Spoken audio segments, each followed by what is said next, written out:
Okay, well, good to see you. Hello. Good to be back. Very How good. much are you excited to be back in action again tomorrow evening? Yeah, it's great. Obviously, we had a good time to reflect and to reset and put ourselves in a really good position to go for the most exciting part of the season. And is Bukayo Saka going to be available to help you with that tomorrow evening? Bukayo is ready to go. In terms of managing his return to football, because it's been more than 3 months he's been missing, what sort of role do you think we could see him play tomorrow night? How carefully are you going to have to manage his minutes? Well, all the careful thing is already done. So now it's about putting him in the grass in the right moments, but he's pushing because he really wants it. We have respected the time frame, we have done everything, and we had to hold him back even. So he's ready to go. In that case, could he be in a position where he could start tomorrow? Yeah. And how much of an impact do you think he can have now, in terms of what you're saying is the most exciting part of the season now? There's much to play Yeah, for. well, it's another massive weapon that we have with him. We know the impact that he's had in the team and how important his role and his contribution is to our success. So great to have him back, obviously. And elsewhere, how are Ricardo Calafiori and Urian Timber doing in terms of their availability for tomorrow? Yeah, well, Ricardo unfortunately picked up an injury again with the national team. Really unfortunate the way it happened. It could have been much worse. So hopefully it's going to be a matter of weeks. But we'll have to see how that injury evolves. And Urian, yeah, he was ill for a long period, quite badly. He's felt much better in the last few days, so he's available. And we just met Andrea Berta. How excited are you by the appointment that the club have just made? Yes, I think it's a big addition to the club, a big addition to the team, a team that is already formed with a lot of great people. Well, Rich leading it, obviously, but as well with James, with Jason, with a lot of people at the club that they've been doing such a good work. So it's about building now that chemistry, and I believe Josh has been fully involved in the process as well. So we are all very excited to have him. And how much do you feel like he can help the club, especially in the transfer window? We've seen his reputation for signing some of the best players in world football over the course of the last decade or so. Well, you just met him, and straight away, it's the words that come out are always winning, improving, and demanding. And he's a person very honest, very straightforward, very clear vision what he wants to do.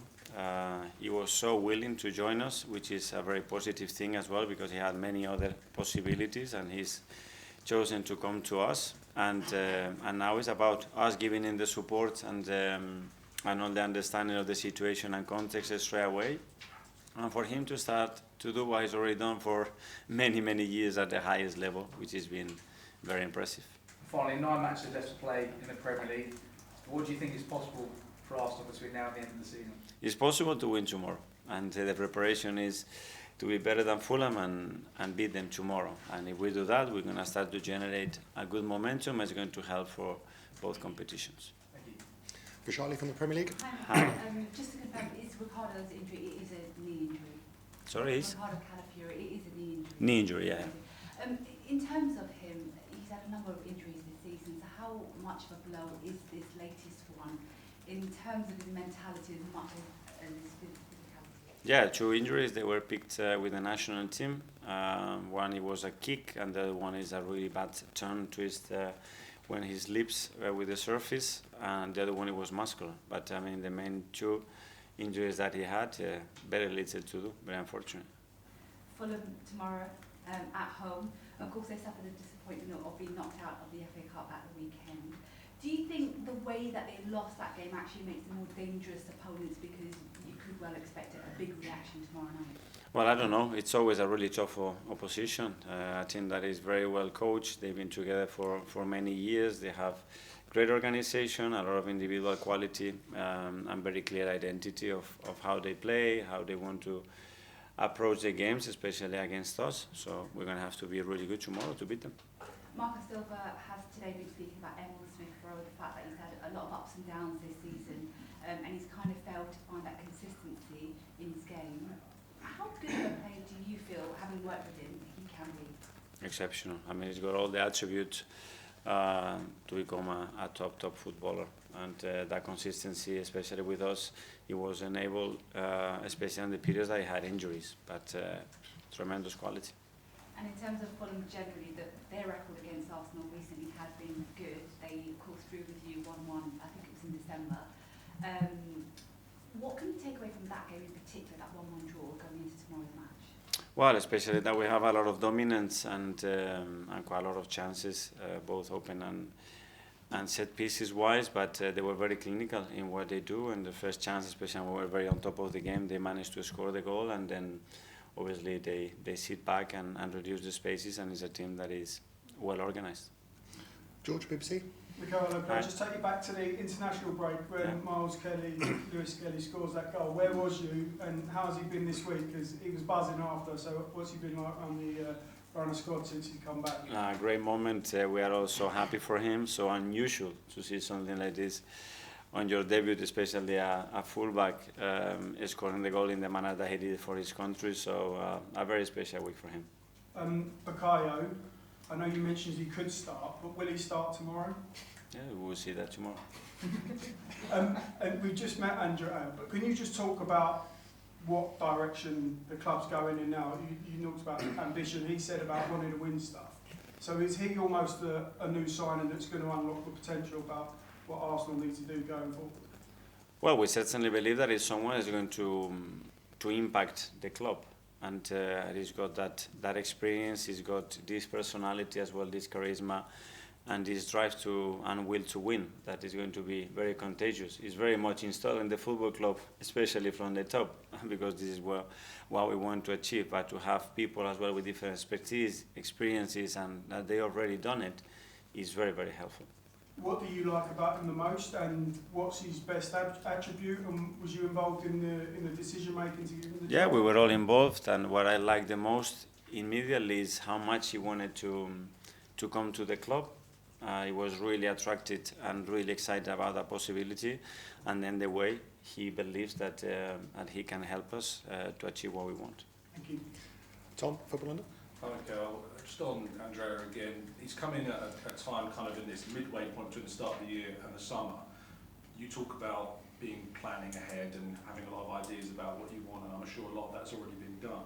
So what's that dynamic going to be like with somebody coming in with already established plans in mind, but also someone who wants to bring their own ideas? Well, that's what I mentioned, that the good thing is the strong team that we already have in place, you know, and all the work that the recruitment that Jason, James, and all the boys they've been doing, and everything is prepared. And then that planning has to be tweaked, because before you plan and you execute, most of the times ends up being a bit different. But the direction, the vision, and what we want to do is clear. He will jump on board of that, and hopefully he will twist it and make it better. That's why he's here. We heard from Thomas Tuchel over the international break, first chance to really hear him speak after some of his games. And one of the things he talked about was, he made reference to the fact that Declan Rice played in the 7-1 win over PSV, and this idea of rotation and picking players of importance, even when perhaps there's ideas about giving players rest from their club teams as well. Is it important that that is kind of got on top of the players are given important rest at certain times of the season in perhaps friendly games, and how is that relationship with Thomas going to evolve? Yeah, well, the more communication there is and understanding, obviously when a player plays, it means do you want to play him or you have to play him? It's very different. If you have other alternatives, you still have to play him. Is one decision.